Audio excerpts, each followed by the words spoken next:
You have a right to do it. But should you? Let's uncover the true meaning of ethics.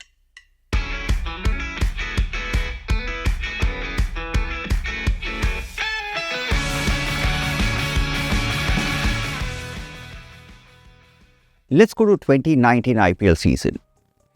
Ashwin was playing for Kings 11 Punjab, and this was a match against Rajasthan Royal. And I remember this match very well for one instance. What happened was Ashwin was about to bowl, and on the non-striker's end was Joss Butler. And Ashwin noticed, as he was about to bowl, Ashwin noticed that Joss Butler was out of the crease. And the moment he saw him out of the crease, he ran him out. Now, Ashwin was legally right in what he did, but the whole cricketing world was kind of divided. Some people said Ashwin had the right to do it, but some questioned him. Was it the right thing to do? And this distinction is reflected in Potter Stewart's quote, which was asked in UPSC Mains of 2022. And the quote read somewhat like this: "Ethics is knowing the difference between what you have the right to do and what is right to do." This quote captures a profound moral truth, and the moral truth is ethical decision-making needs to go beyond what is legally and procedurally correct to what is ethically acceptable. In today's session, I intend to discuss Potter Stewart's quote, and along with that, I intend to talk about the meaning and difference between right thing to do and right to do. Further, there are some real-life case studies also coming up. And lastly, I'm going to talk about why is it relevant to understand the difference between these two. And stay tuned. Towards the end, I'll share a structure for writing an answer for this also. If you read the quote, I'm sure you must have noticed the word right. And the word right in moral philosophy has two distinct meanings. One is right to do. Second one is right thing to do. So there's a very subtle difference. Let's start with right to do. And the word I say right to do, that means these are actions that are justifiable using laws, rules and norms. To understand further, let me identify some key characteristics of right to do. Firstly, it is rooted in legal and social frameworks, which includes laws, institutional policies or cultural norms. Secondly, right to do focuses on what individuals are allowed to do irrespective of moral considerations, thereby emphasizing on autonomy, that is individual autonomy and permissibility. Thirdly, right to do actions are something that are legally and procedurally justified, thereby it's more or less ethically neutral. A fine example of actions that are justified using legal norms is slavery. Once upon a time, slavery was institutionalized. It was legal. Oh, why go back to 18th, 19th centuries? Let's come down 20th century. Apartheid, institutional discrimination. It was legally acceptable. On the other hand, right thing to do moves away from the domain of legality and brings us into the world of moral values, brings us into the world of moral principles. When I say right thing to do, that means your actions are justified by not using legal norms, but justified by using moral values and universal moral principles. Key features of right thing to do actions are, firstly, they are rooted in moral principles such as justice, fairness, and compassion. Secondly, these actions are evaluated through ethical frameworks such as deontological ethics or consequentialism and virtue ethics. Lastly, these actions prioritize collective well-being and integrity as it aims to promote societal harmony and uphold moral standards. A fine example of right thing to do can be a wealthy person has a legal right to spend money on luxury goods. However, if he chooses to donate to charity, that is being guided by values such as generosity and compassion and altruism. The divide between right to do and right thing to do often leads to ethical dilemmas. And these ethical dilemmas involve the clash between individual autonomy and collective welfare. Now, this involves the dilemma where individuals' right to do may clash with collective welfare. The second dilemma may involve short-term gains and long-term consequences. For instance, Right to do may provide immediate short-term gains, but may be harmful in the long run. And lastly, the dilemma may involve legal obligations on one side and moral imperatives on the other. Let me illustrate the dilemma between right thing to do and right to do using a corporate case study. Let me bring in Merck. In 1980s, Merck discovered that ivermectin, an anti-parasitic drug for animals, was very potent against river blindness, a disease that affected millions of impoverished people in Africa, Asia, and Latin America. Now, the challenge that Merck had here was it had to make a very critical ethical decision.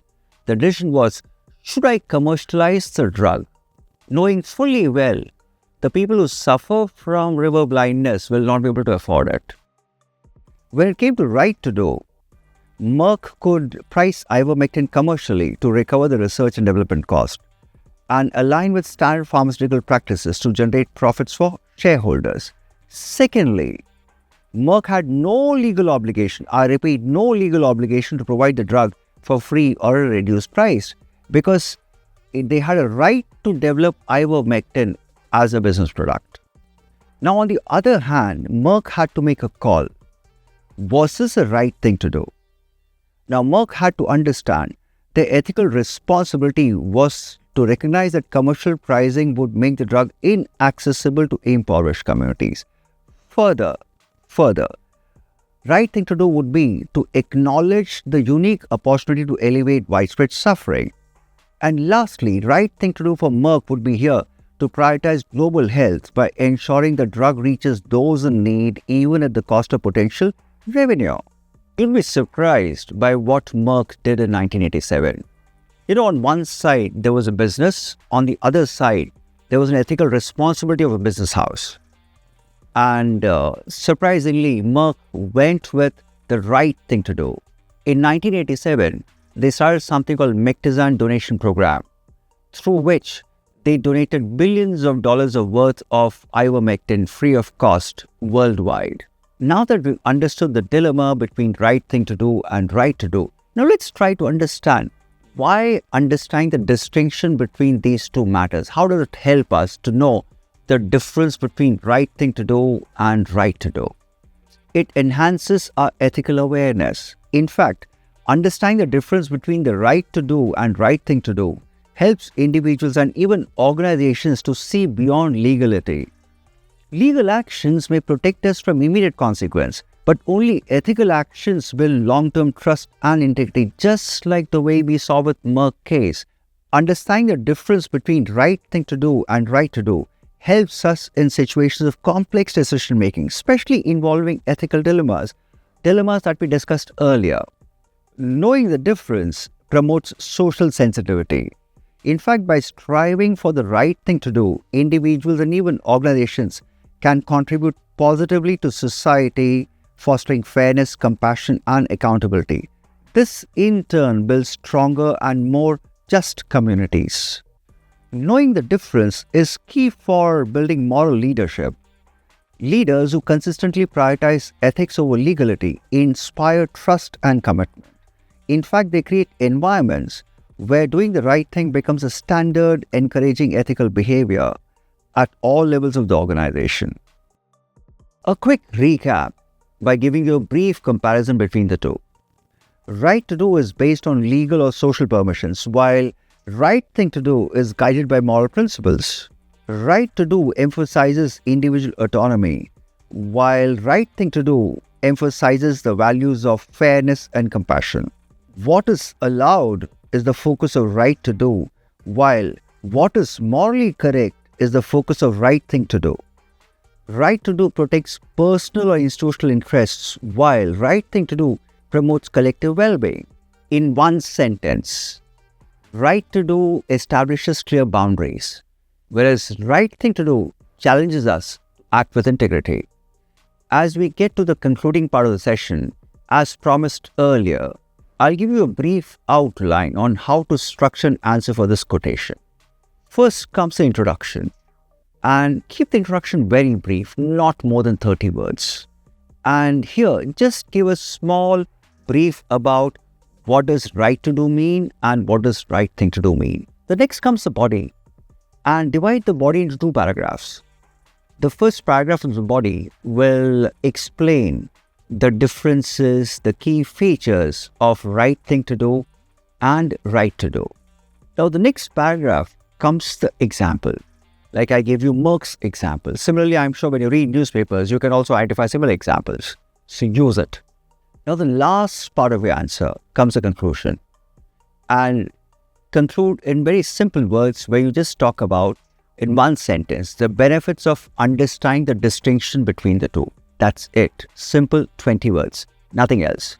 There's one big takeaway from Potter Stewart's quote. That is this. Rules set boundaries, but it's ethics that defines a character. Do you agree with this? Do share your thoughts. Happy learning. See you all soon.